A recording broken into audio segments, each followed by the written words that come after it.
Et je suis Isabelle, l'autre infirmière de l'ancien bus santé. Ouais.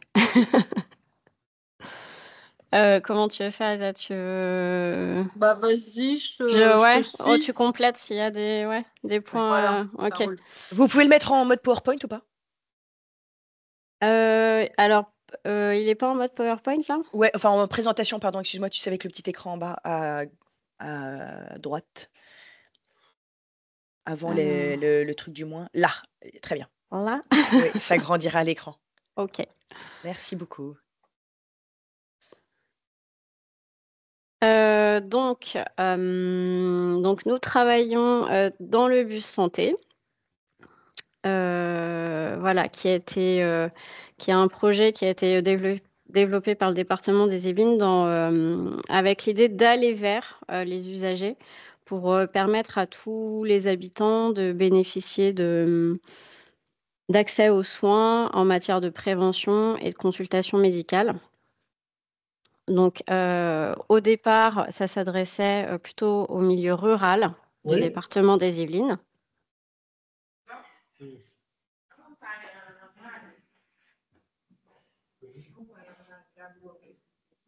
Donc,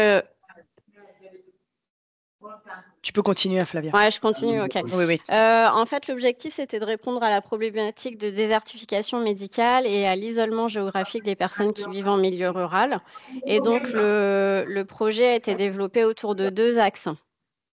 Donc, un axe d'offre de soins infirmiers avec les actions de dépistage et de prévention sur les thématiques de santé publique qu'on va développer après. Et une offre en télésanté. Voilà, donc on mettait en fait les usagers en relation avec un médecin via un cabinet de téléconsultation, donc en visio, mais avec des dispositifs médicaux connectés. Donc voilà, en termes de personnel, donc nous étions 2 infirmières et un chauffeur sur le bus et temporairement, se joignaient à nous des professionnels du département ou d'associations pour mener des actions ciblées sur des thématiques précises. Alors pourquoi est-ce que je peux ça? Donc voilà, ça c'est le bus en image. Donc on dit bus, mais en fait c'est un camion, c'est un 19 tonnes. Donc le chauffeur a un permis poids lourd et il se déploie en fait avec une salle d'accueil qui peut accueillir jusqu'à 19 personnes. À l'intérieur, il y a un cabinet médical et un petit cabinet de téléconsultation médicale. Donc, que vous voyez là en haut à droite. Donc le cabinet de consultation médicale avec une cabine une borne de téléconsultation qui a été faite sur mesure pour le bus. Et donc on voit tous les dispositifs médicaux connectés, le tensiomètre, saturomètre, thermomètre, il y a un stéthoscope, un otoscope et un dermatoscope. Voilà. Donc je passe assez je précise pas le déroulement, voilà des modalités de téléconsultation puisque à ce jour, c'est plus une offre qui est proposée donc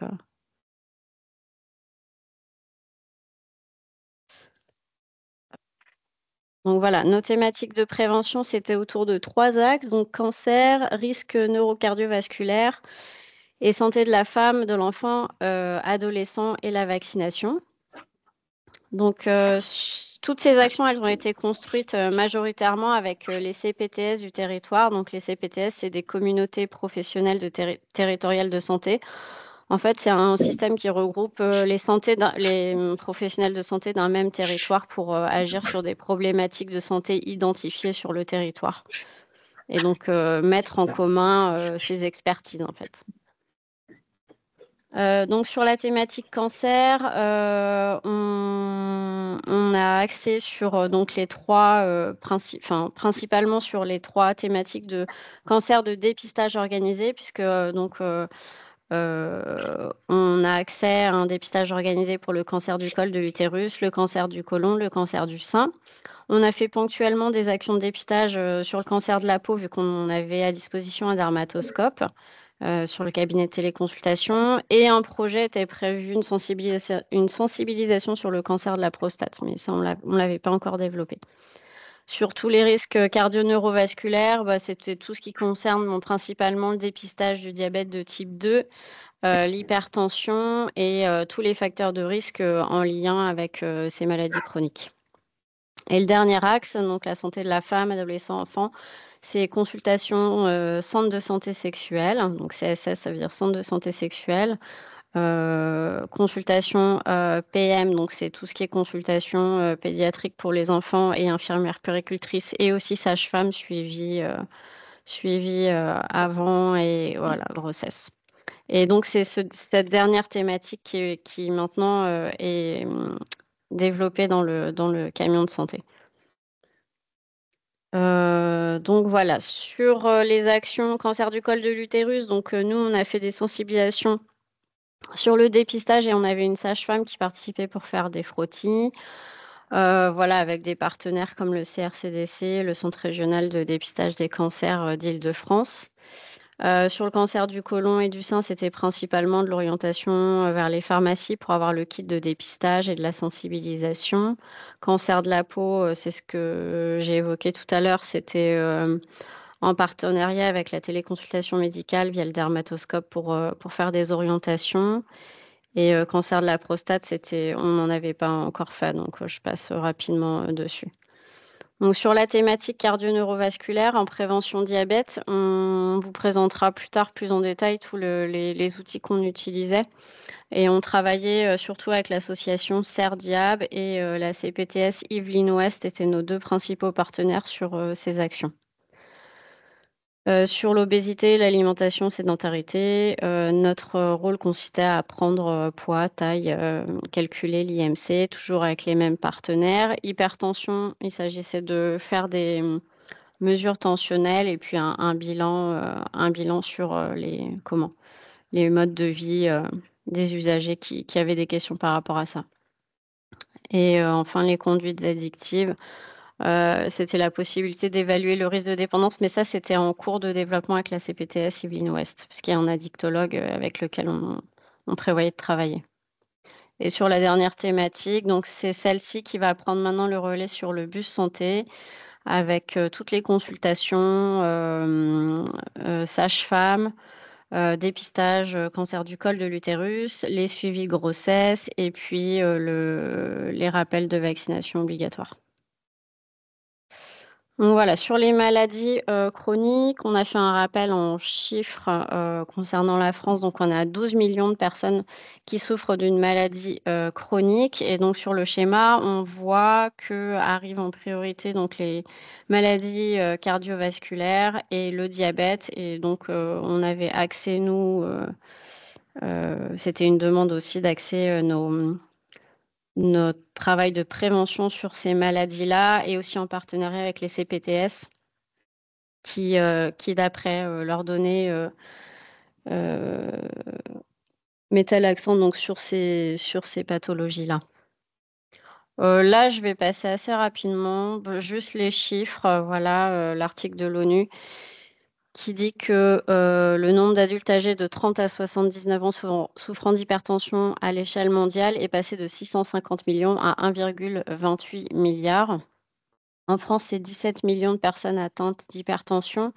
La particularité de l'hypertension, c'est que la plupart ignorent qu'ils souffrent d'hypertension, donc c'est ce qu'on appelle le tueur silencieux.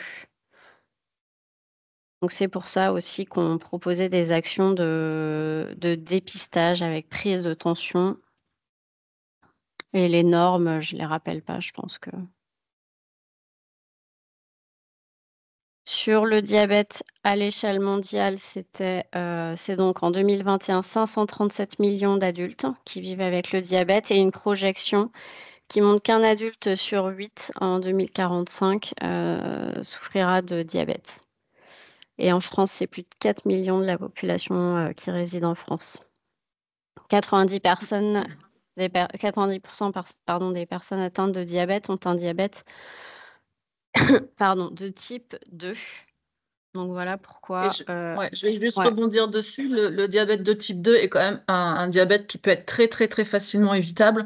C'est ce dont on va parler après, de par l'alimentation et de par la non-sédentarité. Donc, on devrait vraiment axer toutes nos actions sur je mange bien et je bouge un maximum pour éviter justement ce diabète de type 2 que l'on peut normalement ne pas avoir. Voilà, ouais, donc comme vient de le dire Isabelle, voilà, c'est ça en fait, l'hypertension et le diabète, c'est des maladies pour lesquelles on peut agir sur les facteurs de risque, puisqu'ils sont accessibles à la prévention. Et nous, les 2 leviers d'action sur lesquels on menait nos actions, c'était sur l'activité physique et l'alimentation. Donc les objectifs de nos ateliers, c'était de repérer, de dépister et d'orienter pour une prise en charge précoce les personnes à risque de développer un diabète ou une hypertension. Et c'était en même temps promouvoir des habitudes de vie saines auprès de la population.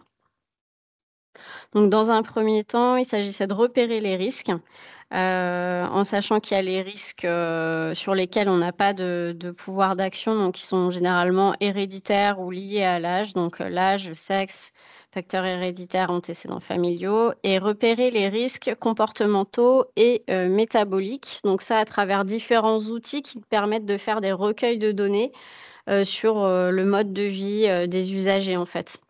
En rappelant que tous ces tests ont vraiment pour objectif de faire de la prévention et de la sensibilisation. C'est pas des tests à visée, diagnostique, en fait. C'est vraiment pour créer, un niveau d'alerte, chez l'usager, pour, l'inciter à modifier ses comportements.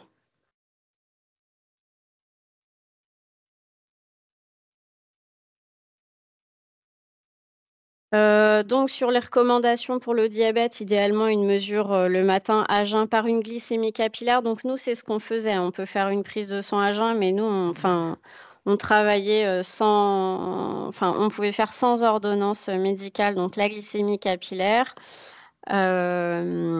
associée au test FINRISC qu'on vous présentera plus tard. Qui permet également de relever, éventuellement des symptômes, évocateurs associés. Pour la tension, idéalement, les recommandations, c'est une mesure régulière de la tension artérielle en cabinet médical, donc 3 consultations en 3 à 6 mois avec son médecin. Et face à un doute, la mise en place de l'automesure avec la règle de 3. Parce que voilà, l'hypertension, la tension artérielle, elle peut être modifiée soit par l'effet blouse blanche et on peut avoir une tension plus élevée chez son médecin ou alors on peut avoir une hypertension masquée, avoir une hypertension à domicile et quand on va chez son médecin, on a une tension absolument, correcte, donc voilà, face à un doute, il y a la possibilité de mettre en place une prescription d'automesure avec la règle de 3. Donc là, on avait mis un petit lien.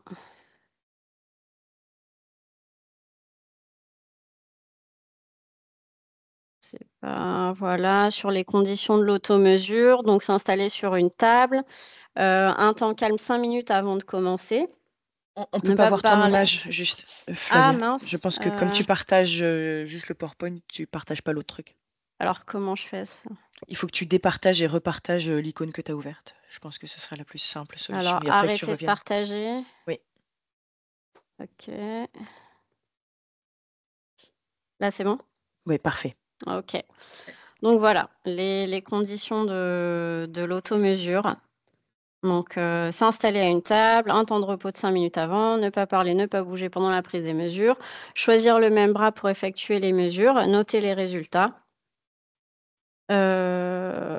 Et donc la règle de 3, c'est 3 le matin, avant le petit déjeuner, avant la prise des traitements, 3 le soir et pendant 3 jours. Là, je repartage. Voilà.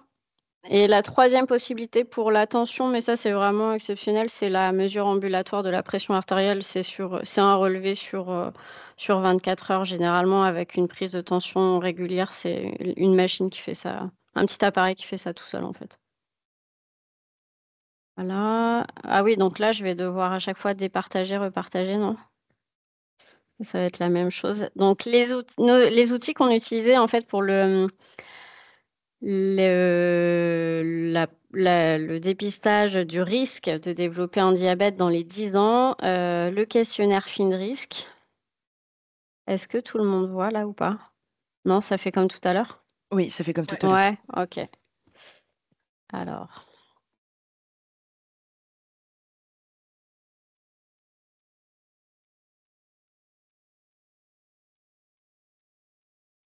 Donc le test FINRISC, voilà, c'est une succession de questions, donc sur l'âge, les antécédents, le périmètre abdominal, l'activité physique, l'alimentation, s'il y a un traitement antihypertenseur, s'il y a déjà eu une hyperglycémie constatée par une prise de sang et ensuite ça donne un score et en fonction du score, ça permet d'établir, le niveau de risque de développer un diabète, de type 2 dans les 10 ans.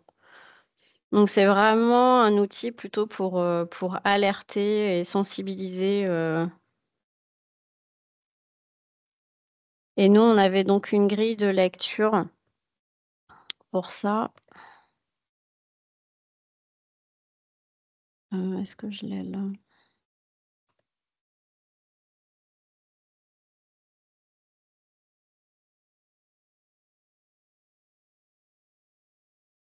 Donc notre grille de lecture, sur le résultat de glycémie, comme, on était, enfin le bus était accessible toute la journée, il y avait des patients qui venaient qui n'étaient pas forcément à jeun. Donc on avait quand même possibilité de faire une interprétation même en postprandial et selon le résultat, orienter ou juste faire des rappels de règles d'hygiène de vie saine aux usagers.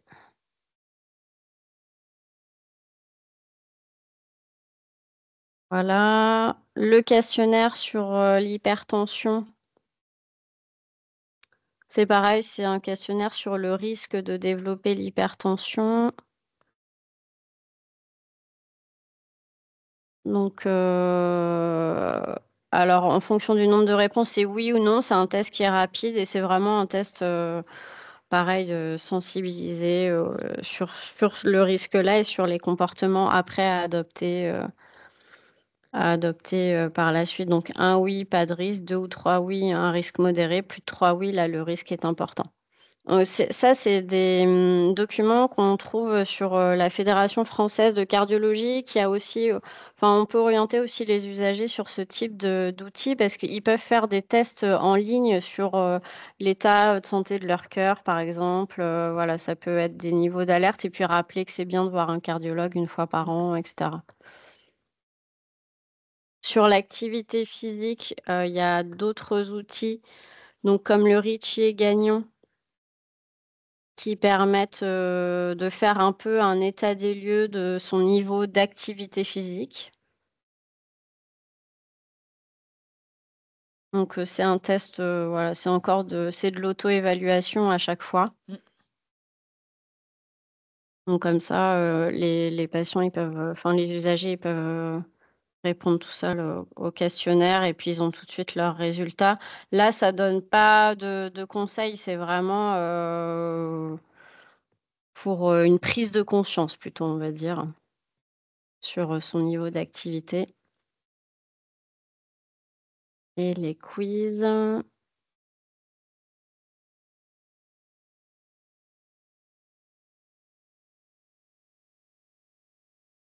Voilà, là, c'est un test, sur les connaissances en activité physique et sur la sédentarité avec des vrais faux, en fait.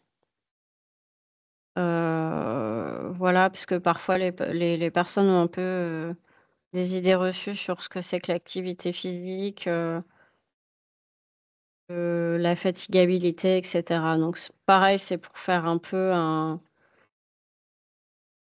un point sur son niveau de sédentarité et d'activité physique et puis rappeler, ce que c'est que l'activité physique, le sport et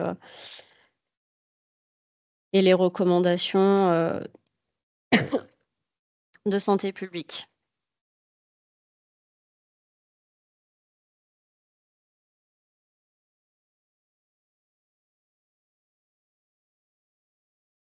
Une fois qu'on a fait tous ces relevés, donc avec questionnaire, résultats associés à la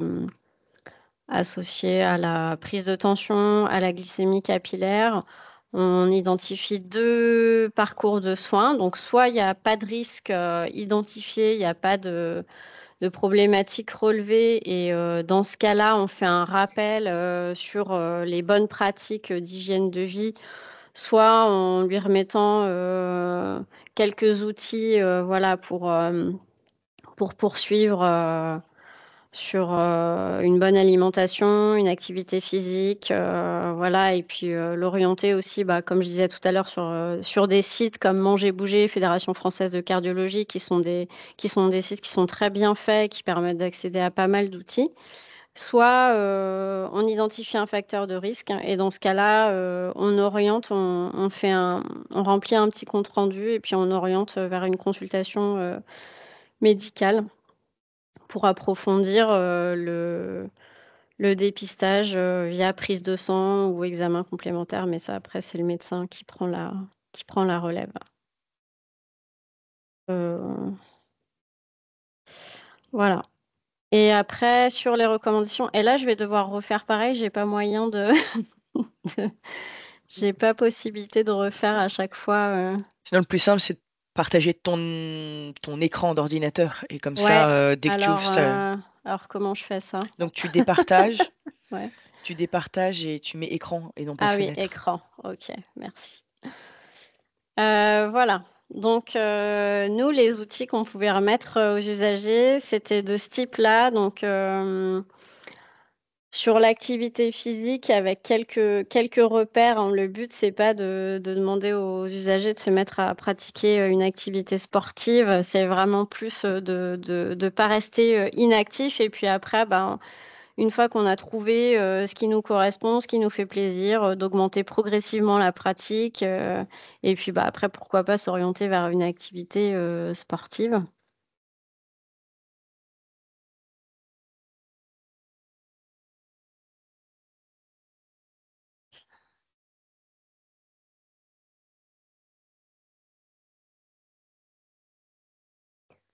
Donc là, on a des petites astuces anti-sédentarité à la maison, travailler debout.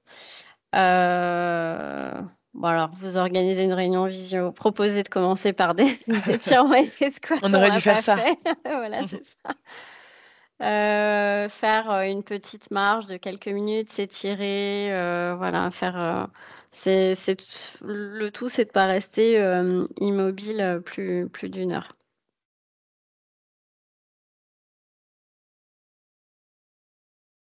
Ah, pourquoi il me renvoie? Tac. Ça, c'est le même principe, mais c'est avec plutôt des exercices physiques, voilà, à faire en télétravail, enfin, ou pas. Mais là, on n'est pas que sur de l'activité physique. Là, on est vraiment plus sur des exercices. Mm. Et sur l'alimentation, donc on a une brochure qui est assez. Ah, je peux pas. Ah, si, c'est bon. Voilà. Donc, une brochure qui reprend toutes les petites astuces pour bien manger, bien bouger, du petit déjeuner jusqu'au dîner, avec les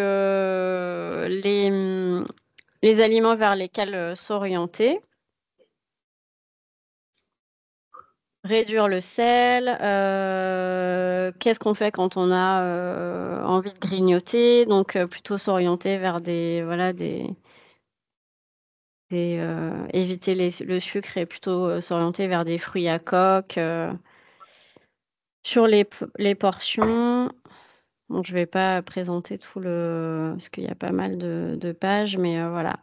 Idéalement, rappeler aux gens que c'est conseillé de cuisiner plutôt que d'acheter des plats préparés qui sont riches en sel. Voilà, s'orienter vers des produits de saison. Voilà, donc ça, c'est le récapitulatif. Augmenter tout ce qui est fruits, légumes, les légumes secs, les fruits à coque, le fait maison, l'activité physique. Plutôt aller vers tout ce qui est pain complet, céréales, pâtes, semoules, les poissons, l'huile de colza, de noix, d'olive, des produits laitiers, des aliments de saison et réduire l'alcool, les produits sucrés, salés, les charcuteries, la viande. Et aussi, on a le repère du Nutri-Score, voilà, sur les barquettes et réduire le temps passé assis avec les petits conseils qu'on a montrés tout à l'heure. Et là, c'est la pyramide alimentaire qui reprend la même chose. Voilà. Donc la base, l'eau, les boissons non sucrées, les légumes, les féculents, les produits laitiers, les matières grasses ajoutées, mais en petite quantité. Plus on monte et plus on réduit les quantités. Et voilà. Ça, tout en haut de la chaîne, c'est ce qui n'est pas indispensable, mais qu'on peut quand même prendre en petite quantité. Voilà. Tu avais des trucs à ajouter, Isa, ou... Non, parfait, Fabien. Merci. Rien. Monsieur Diouf, est-ce que vous êtes dans le coin?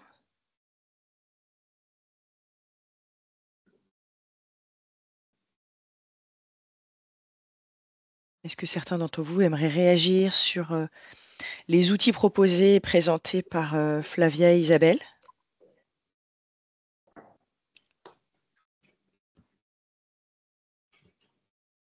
C'est très clair. Ah, il y a Monsieur Diouf. Non, c'est pas Diouf, c'est Baptiste, le maire de Soel. C'est M. Badji. Oui, je pense qu'on a eu à lever la main en même temps, donc cause pour Oui. laquelle, voilà, c'est ça. Voilà, je me présente, c'est le docteur Bar Diouf. Je suis le chef de service des urgences de l'hôpital Abdou Cissé Kane des Agnam, qui est dans la région de Matam. Donc, mais bon, je pense qu'on s'est un peu trompé sur la présentation. Je ne suis pas encore diabétologue. Je suis pour le moment médecin généraliste, mais je gère les urgences de cet hôpital, qui est un hôpital qui a été inauguré depuis 2021. Je remercie la présentatrice. J'ai vu que véritablement, ça a été des outils de travail très, très, très pratiques. Et je pense que ça va constituer un peu, en fait, des éléments à partager dans notre pratique. Parce qu'effectivement, le diabète, sur le plan de la compréhension par la population, est un peu difficile. Je pense que lors de mon intervention, j'aurai à vous expliquer par rapport à l'acceptation même de la maladie par nos populations. Donc, je pense que c'est vraiment une très, très, très belle présentation avec des brochures qui sont pratiques, aussi bien dans le conseil, pour le conseil du malade,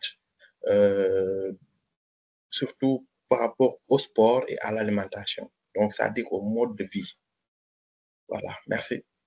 Nous vous partagerons tous ces éléments puisque nous vous partagerons le PowerPoint et je ferai une extraction et transmettrai aussi les documents à part pour que vous puissiez en avoir l'utilité, l'usage et la visibilité simplifiée. Merci beaucoup, merci beaucoup. Je vous en prie.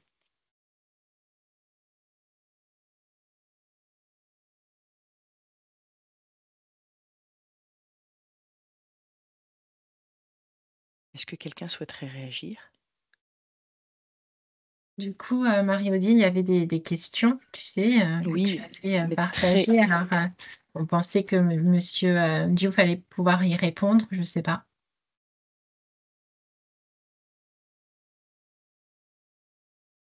Je ne sais Oui. pas si tu les as. Oui, tout à fait. Ouais. Il y avait plusieurs questions qui avaient été posées et c'est vrai que nous ne sommes pas dotés de cardiologues ou de diabétologues au sein du département, donc ils ne peuvent pas nous aider à répondre à la question. Mais voilà, il y avait une question sur l'état des lieux du diabète et de l'hypertension au Sénégal. Je ne sais pas s'il y a des professionnels qui ont des informations à partager à leurs autres collègues. Si ce n'est que M. Diouf évoquait justement la difficile acceptation des maladies par la population. Ouais. Donc c'est du déni. Ah, M. Badji. Allez-y. J'avais reçu un coup de téléphone là, donc du coup, je ne savais pas ce que Dr Diouf avait déjà posé comme question ou bien apporté comme contribution. Allez-y, allez-y. Et à remercier tout le monde, Amiette et la présentatrice Sichi. Je pense que c'est des échanges qui sont très enrichissants et ça permettrait aux praticiens tels que les infirmiers d'être mieux outillés. Hein. Je pense que vous avez très bien exposé et la question a été débattue de fond en comble. Donc, et par rapport comme une petite contribution pour la confirmation d'une hypertension artérielle, le plus souvent, ça se fera sur la MAPA. La MAPA, c'est en fait c'est cette là qui vous permettra vraiment d'avoir des résultats avec des chiffres qui sont très fiables. L'autre élément, je pense que c'est juste une prière ou bien même une doléance. Hein. L'outil sur le Fendrix, je pense que si nos infirmiers pourraient avoir, ou bien si vous pourrez mettre à disposition ce document, ça serait très intéressant parce que ça leur permet vraiment de voir quand est-ce que le patient il est à risque ou pas. Je pense que c'est un élément qui est très, très important pour nos infirmiers. Là, aujourd'hui, je suis là pour les infirmiers. Hein. Parce qu'à la base, je suis un professionnel de la santé, je suis professeur agrégé et mon domaine, c'est l'imagerie médicale.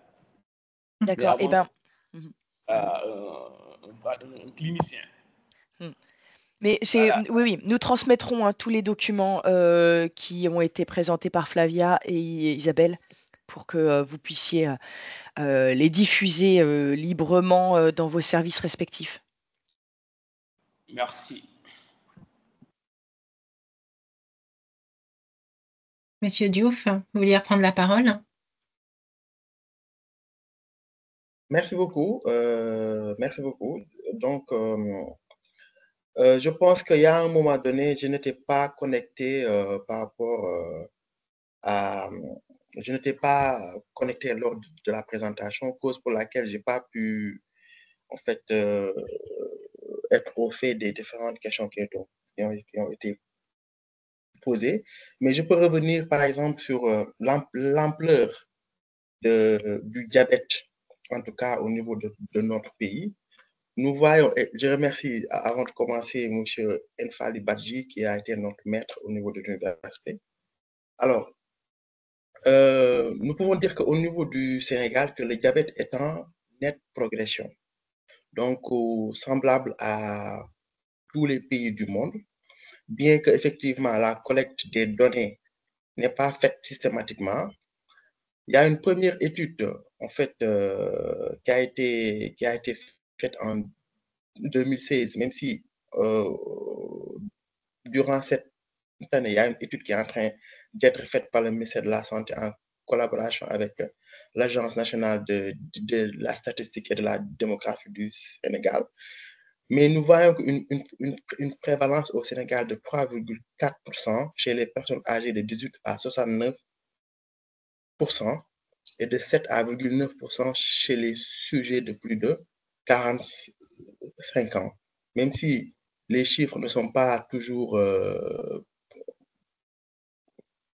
complets au Sénégal. Et nous voyons également qu'il y a en fait une transition épidémiologique au Sénégal. C'est-à-dire que nous sommes en train de passer en fait des maladies aiguës le plus souvent infectieuses aux maladies chroniques non transmissibles. Donc, par rapport au diabète, c'est en fait cette prévalence-là. Et par rapport également à l'hypertension, la dernière enquête qui a été faite estime une prévalence de 29,8% chez les personnes âgées entre 18 et 69%.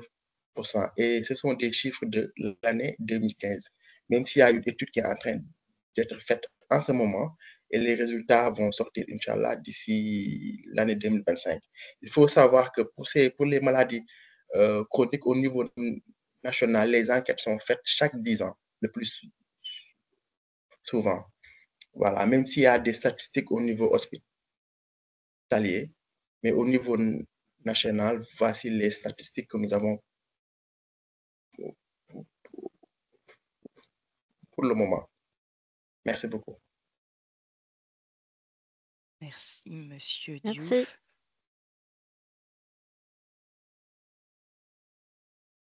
Est-ce que d'autres personnes souhaiteraient réagir? Il y avait une question, Interroger. Marie-Odile, dans ce que tu avais noté, il y avait une question sur la prise en charge. Attends, j'essaie de retrouver. C'était quoi par rapport à la grossesse? Alors, je ne sais pas exactement. Évolution diabète gestationnel en diabète de Ouais. type 2. Non, c'était pas ça. C'était Savoir plus sur la prise en savoir charge plus du sur la diabète prise en pendant charge. en grossesse et la grossesse. Enfin, le Ouais, lien. alors je ne sais pas si la personne qui avait posé la question est présente. Je ne sais pas ce qu'elle attendait. C'est sûr. Alors, je me permets de prendre la parole, hein, Flavia et Oui, Isabelle. bien sûr. Voilà, chez la femme enceinte, la glycémie à jeun, effectivement, c'est pas le même chiffre. On n'a pas la même tolérance. Effectivement, à partir de 0,92 grammes par litre en glycémie à jeun, toujours s'assurer que la patiente soit bien à jeun, hein. Du coup, là, on parle de diabète de grossesse à partir effectivement, d'une glycémie supérieure à 0,92 grammes par litre. Donc, voilà, en fonction. Donc, moi, pour ma part, c'est vrai qu'ensuite, on donne bien sûr tous les conseils hygiéno-diététiques, comme vous avez pu en parler, adaptés à la femme enceinte. Et on va effectivement envisager un cycle glycémique, une surveillance, une autosurveillance de la patiente. Voilà. Ensuite, on peut, si la glycémie à jeun était normale en début de grossesse, proposer ce qu'on appelle une HGPO, une hyperglycémie provoquée par voie orale à 75 grammes de glucose entre 24 et 28 semaines. Fatima Boudari, qui est présente, m'interrompt si je dis des bêtises. Où là, effectivement, on va pouvoir diagnostiquer à nouveau un éventuel diabète de grossesse. Hein, si parfois la glycémie à jeun est normale en début de grossesse, effectivement, elle devient pathologique au fur et à mesure. Donc, voilà. Donc après, on réoriente sur la maternité vers un diabétologue en fonction, voir s'il y a besoin ou pas de mettre en place une insulinothérapie. Donc, je ne sais pas trop. Je suis tout à fait d'accord, Fatima. Merci. Voilà, donc je ne sais pas trop voilà, quelle était la question. Et puis, préciser, effectivement, quand il y a une glycémie, un diabète pardon, gestationnel, on va, après la naissance de l'enfant, demander à la patiente quand de refaire une glycémie 3 mois après, afin d'écarter un diabète. Oui, Monsieur Diouf. Ah, bon. J'ai levé la main. Oui. Elle était Ah, déjà levée, en fait. Je pense que c'était. Ah, Il ne l'avait pas rebaissée. d'accord. Donc voilà, je ne sais pas, c'était la petite précision que je voulais apporter, comme il y avait eu cette question, mais je ne sais pas si c'était tout à fait ça.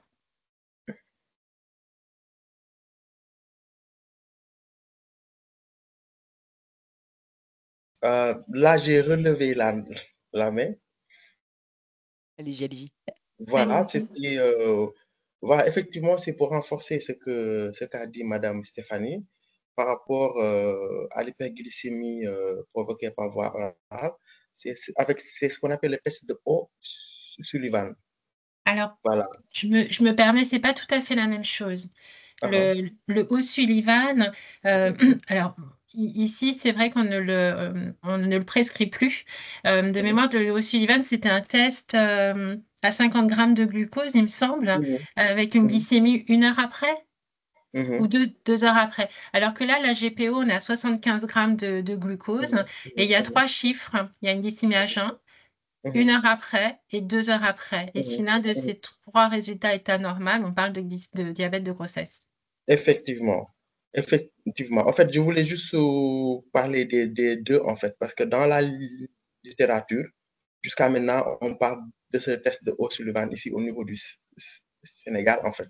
Donc, pour parler, en fait, de la différence des deux tests. L'un, on utilise 50 grammes de glucose, alors que pour l'autre, c'est 75 grammes de glucose. Mais je pense qu'également, dans nos contrées également, il est important de discuter ou bien de ressortir également les facteurs de risque, en tout cas dans le diabète gestationnel. Par exemple, il y a l'âge maternel. Si c'est supérieur, par exemple, s'il est supérieur à 35 ans. Il y a également la surcharge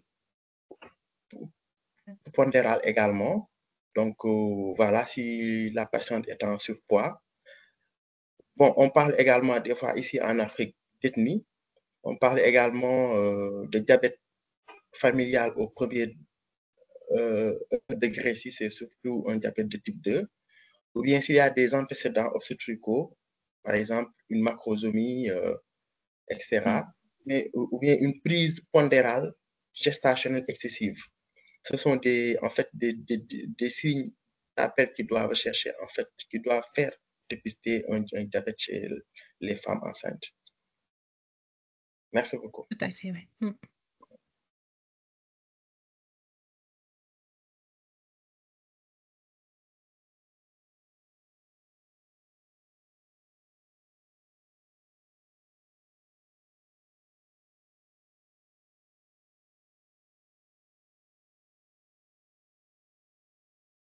Est-ce qu'il y a d'autres questions, des remarques?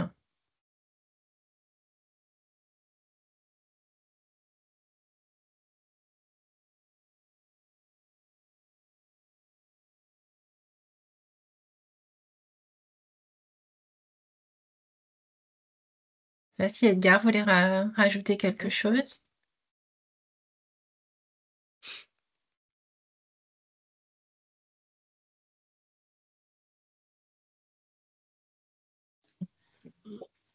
Non, non, je n'ai rien à rajouter. Ouais, Kadi a levé la main.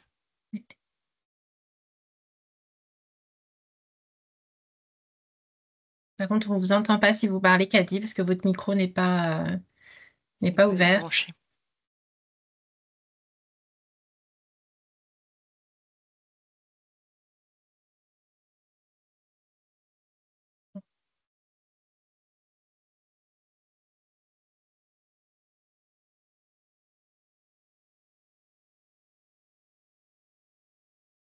Si vous avez un problème de micro, sinon peut-être écrire dans la conversation, si c'est possible.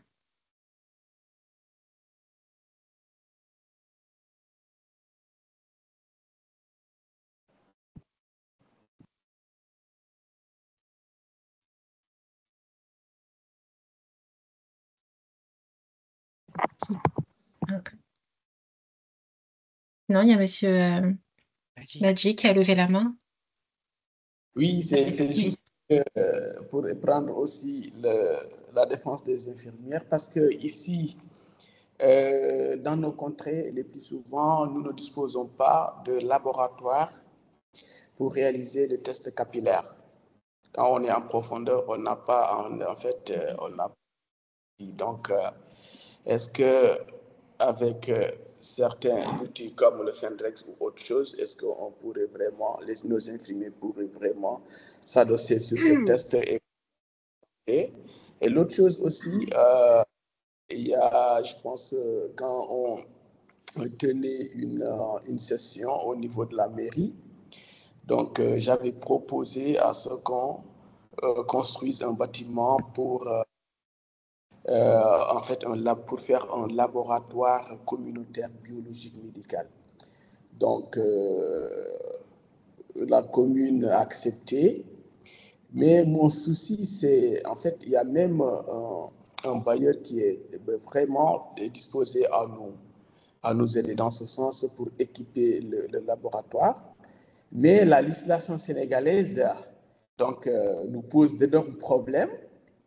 Et que ces genres de gestes-là, ces petits laboratoires communautaires pourraient aider vraiment à améliorer la prise en charge des patients en leur permettant, en leur offrant un cadre pour dépister ou bien le dosage de cette glycémie capillaire.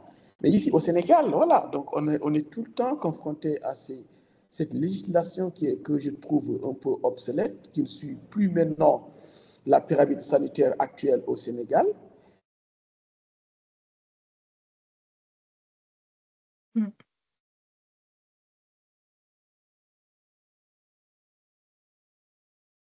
On ne vous entend plus. Enfin, moi, je ne vous entends plus. Allez-y. Oui. là, je tenais à le partager avec vous. Et est-ce que dans les zones les plus reculées, est-ce qu'on pourrait avoir un matériel qui pourrait aider vraiment les infirmiers à doser la glycémie capillaire et non pas le glycomètre? Alors, nous, on travaillait, on n'a pas tout entendu, mais on travaillait sans laboratoire, en fait, Isabelle et moi. Donc, en fait, le matériel qu'on utilisait nécessitait pas de faire appel à un laboratoire. En fait, c'est un lecteur qui fonctionne avec une pile et il y a une bandelette et un autopiqueur à usage unique. La bandelette et l'autopiqueur sont à usage unique et une goutte de sang prélevée au bout du doigt donne un résultat instantané. Après, effectivement, s'il y a un doute à lever, effectivement, là, c'est différent parce qu'il faut le faire lever le doute par une prise de sang. Et oui, dans ce cas, on passe par un laboratoire. Mais dans l'immédiat, dans l'action de prévention, on travaillait sans laboratoire. On était autonome de ce côté-là. Je ne sais pas si ça répond à votre question ou pas. Oui, ça va, j'ai compris. Merci beaucoup, merci.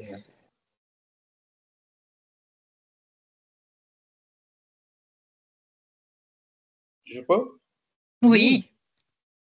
Ok, merci. Je pense que par rapport à la préoccupation du professeur Badji, effectivement, dans nos contrées, il est possible, dans le cadre du dépistage, de le faire au niveau des zones les plus reculées en utilisant une machine pour la glycémie capillaire et, comme l'a dit tout à l'heure Madame Flavia, une bandelette. Et même mieux, il y a dans certains centres de santé de la région ou bien d'autres régions du Sénégal, nous voyons l'érection, par exemple, d'un petit centre, en tout cas d'une petite unité de dépistage et de prise en charge des maladies chroniques, surtout le diabète et l'hypertension artérielle. Et ça ne demande pas beaucoup de matériel. Ça demande juste, voilà, ça demande juste qu'on ait un lecteur de la glycémie, la disponibilité des bandelettes urinaires, des fois des bandelettes glycémiques, des fois la présence de bandelettes urinaires, qu'on ait également une balance, un tensiomètre, etc. Et maintenant, si le diagnostic du diabète est fait, pour continuer la prise en charge, notamment faire un bilan par rapport à, par exemple, tout le bilan recommandé par l'Organisation mondiale de la santé pour un diabétique ou pour un hypertendu, là, on peut référer le malade vers un laboratoire. Mais dans l'immédiat et dans la prise en charge, on peut juste utiliser un lecteur glycémique. J'ai bien entendu la demande, Monsieur Diouf. C'est vrai qu'on a conscience des besoins en matériel, petit ou gros. C'est vrai qu'au département des Yvelines, aujourd'hui, on n'est pas en capacité de pouvoir transmettre ou vous envoyer du matériel dont vous auriez besoin, puisque nous-mêmes n'en avons pas. Mais je note quand même la demande parce que ça peut être quand même quelque chose à faire remonter. Mais ce n'est pas de notre ressort aujourd'hui de pouvoir répondre à cette demande. Et j'ai vu qu'il y a un message qui a dit, il y a quelqu'un qui a envoyé un message. Khadija, d'accord. D'accord. Merci Khadija. Mais effectivement, on pourra faire remonter ce besoin.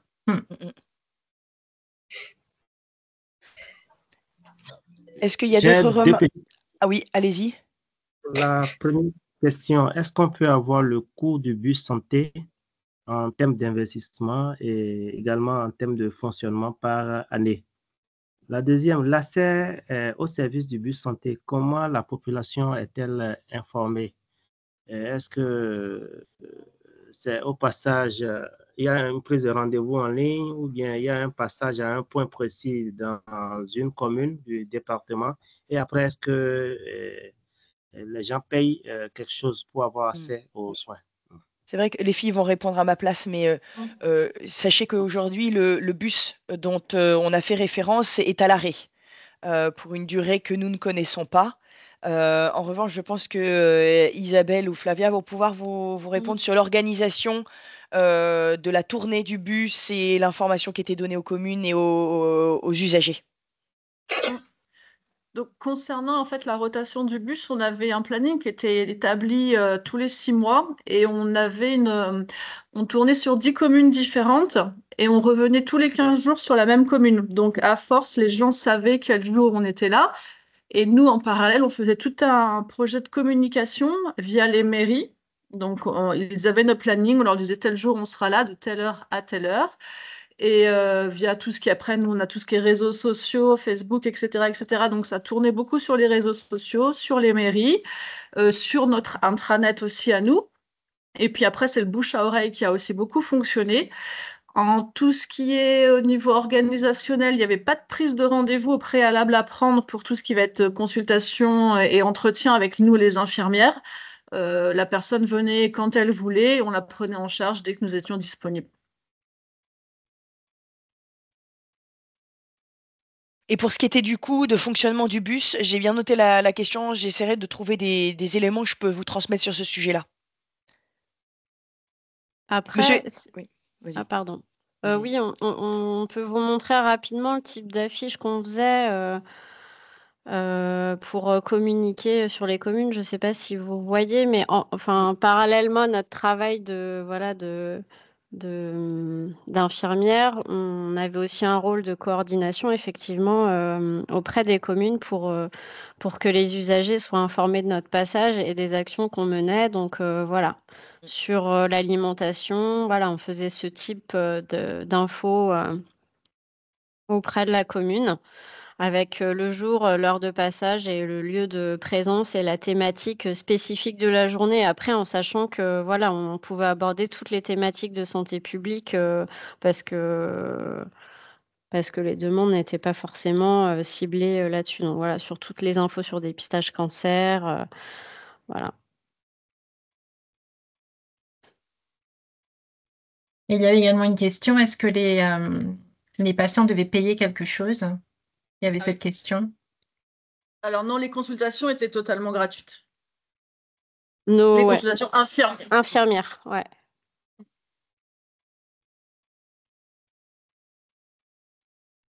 Mais la consultation dans la cabine de télémédecine, elle est payante.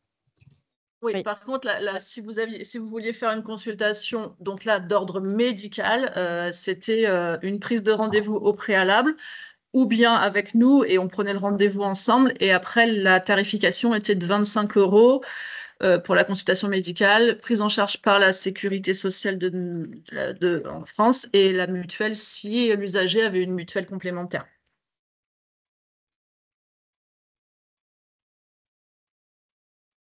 Le docteur Kébé qui voulait poser une question, je pense.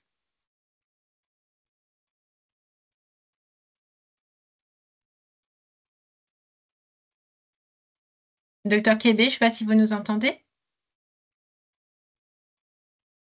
Allô, oui, je vous entends. Je ne vais pas activer mon micro. Je voulais juste apporter une contribution. Donc, je remercie Madame pour sa présentation sur le partage d'expérience qu'elle a eu à faire sur la prévention du diabète et de l'hypertension artérielle. Donc, j'avoue, au Sénégal aussi, nous,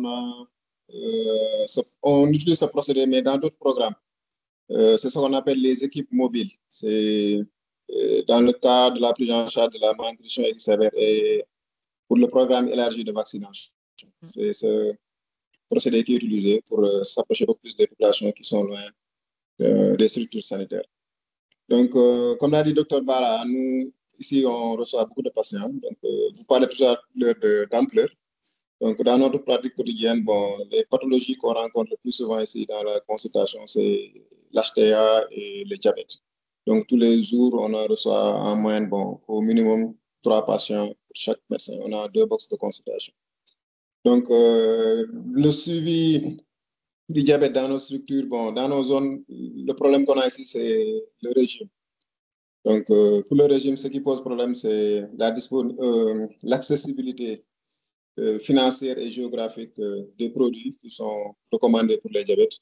Donc, vraiment, c'est même l'accessibilité géographique, puisque ces produits ne sont pas disponibles dans cette zone. C'est pourquoi c'est vraiment difficile de prendre en charge des diabètes dans ces zones éloignées, en périphérie.